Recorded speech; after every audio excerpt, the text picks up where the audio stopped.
What's up, guys? HIGHBASS601 coming at you on a Saturday. I'm back working on TBIRD5.0. So my plan is to take y'all through the whole journey, blogging, of getting TBIRD 5.0 ready for 2023. So we've been working on it. Well, let's just say this. If y'all saw the last video where I posted, I had the windshield put in. I haven't done a whole lot since then, but just talked to a few people about painting the car or whatever. And I had to kind of, well, I'll take that back. After the windshield, I set myself on a journey to find some mirrors for it, but I failed to actually record that part of it. But I'm willing to go through it right now and show y'all what I did with the mirrors, what choice I made on mirrors to put on the car, and other little things that I had to accomplish to get all the parts and everything that I wanted before I actually start stripping everything out and getting it ready to take to the body shop. So we're gonna go through it right now. For years I actually had some old auto part mirrors on the car, so I had to kind of put my thinking cap on to kind of figure out, like, what do I want to put on the car, make it look presentable and not stand out. But obviously, if you don't know about an 82 Ford Thunderbird, you wouldn't know these mirrors didn't come on it. But I'm just gonna let y'all know, hey, I actually have to put some mirrors on it. They are Ford mirrors. They actually come off a Mustang, an 88 drop top. So I was able to get those mirrors. So I'm gonna take y'all through what I'm about to do and what I've already done. So just bear with me right here as I flip the camera around.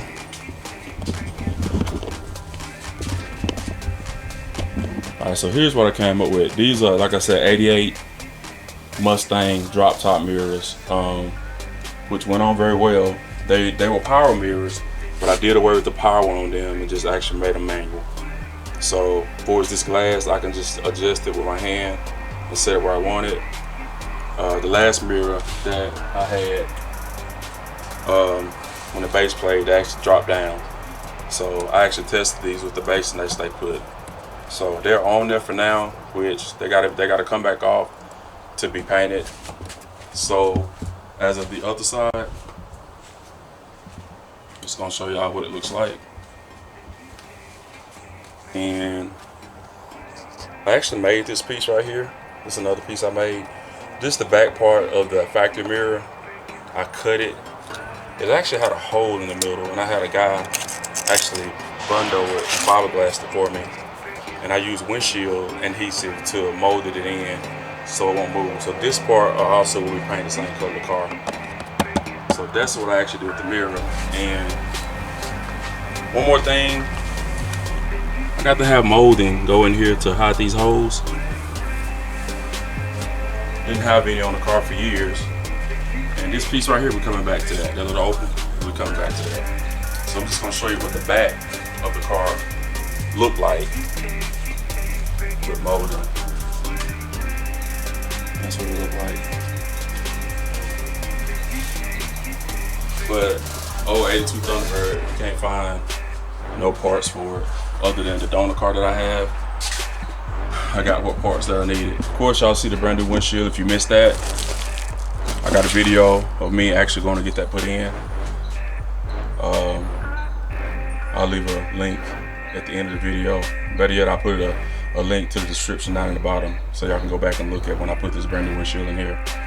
Alright, so here's the parts that I've ordered so far. So this is the molding that I was able to find that I actually fit in that bumper. This is the third attempt to order the molding because the molding come in millimeters, not inches. So I had to kind of find the biggest millimeter I could find to go in there, and this is what I found. It doesn't completely cover it all the way, but it covered it down. You know, it covered pretty good enough to where it's gonna hide what I'm trying to hide. So remember that piece I just showed you up front? This blank piece right here? Okay, that was a Thunderbird reflective piece that matches that went in here. Since I had the car, I never noticed that it ever had it in there.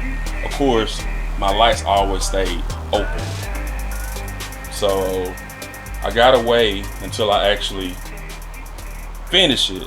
I'm gonna put those on actuators, but right now we're gonna go ahead and get the car painted. But as of now, I'm able to open them by hand and just kind of prop them with the rod on the canister that's in the inside of the fender for now. But I am going to be putting actuators on both of these lights and put a switch in the inside to where I can open them up. They used to work off vacuum from the carburetor, the whole system. I actually tore it off when I was young. But like I said, if I knew what I knew today, I would have kept it on there. But like I said, as of now, we're just gonna open and close those as hand. And I won't be driving the car that much at night anyway, but for the most part, they'll be left closed all the time. So I'm gonna get to this piece now. I follow a Thunderbird group, and I ran into a guy named Corey in Canada that later on told me he had 4 Thunderbirds just sitting in his yard.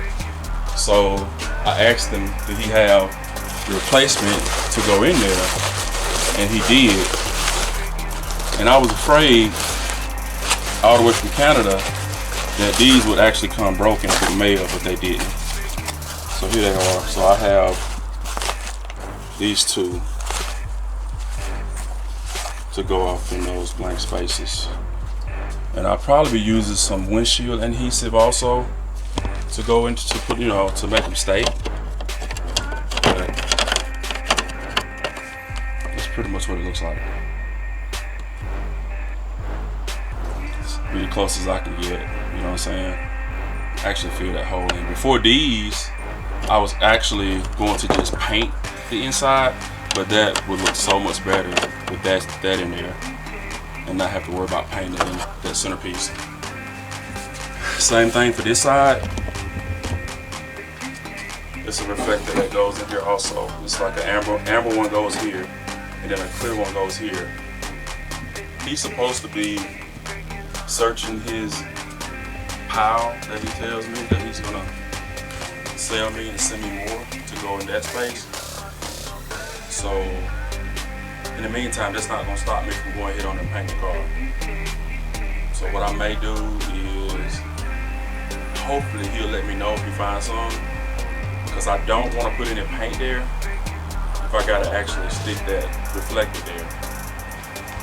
Alright, so the real reason for this video, guys, is to start stripping my audio out,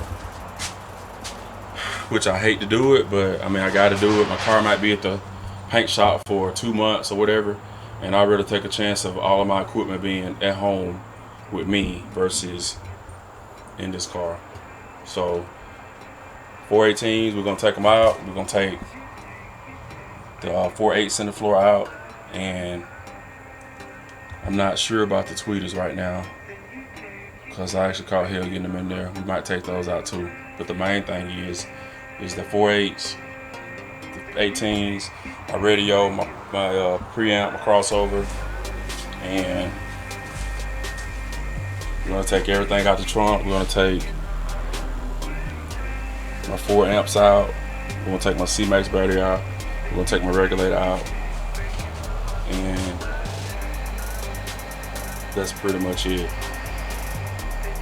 So I am about to get started, and we'll show y'all the results after I'm finished,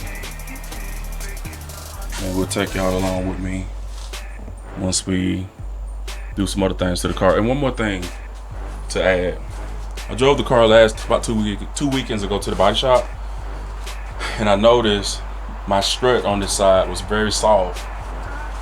So I got some new struts ordered. I will be putting those on. I'm gonna wait till I get the struts, so when I take the struts off, I can take the wheels off and put my wheels on that I'm gonna let the car get painted in. But right now, we ain't gonna mess with the wheels today. We're gonna wait till we get started on the struts, and hopefully next weekend we will be able to do the strut job, and I'll let y'all see me do that also. But right now, we're gonna get started on the amps first. Alright guys, excuse the mess, but you already know what it is. So the amps are out. We got them out. Like I said, we're gonna take the C-Max out the weekend that we're about to take the car to the shop, because I want to put my last final 16-volt charge on the C-Max. Because once I put it up, I really won't have no way to charge it. I think the guy that I bought it from told me one time I can actually charge it with a regular AMG charger, and I actually tried that. That didn't work. But maybe I can get some type of smart charger or lithium charger within that time frame to actually keep it charged if it drops really low. But we'll cross that bridge when we get there. So I'm about to take the subwoofers out. I'll let y'all kind of see me in action doing that.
That concludes the subs. Just imagine if I had some big beefier subs trying to load in this car. Yeah, I most definitely had to take the seats out. But we're gonna take the seats out when we get to put them back in. I just didn't want to take all that time doing it now. We'll actually be more precise and taking our time when we put everything back in the car anyway. So plus I'm gonna need time to inspect my box. I want to do some more. I got red LEDs and I want to strip these out and do a different color LED in the box. And so that's what I'm saying. I'll be more precise with putting everything back in. The seats will be out of the car when I actually give it a work on the next time. Alright, so the next step, I'm going to pull these 8s out of the floor. And then that's all we're going to do today. And I'm going to take the head unit out and the preamp and all that.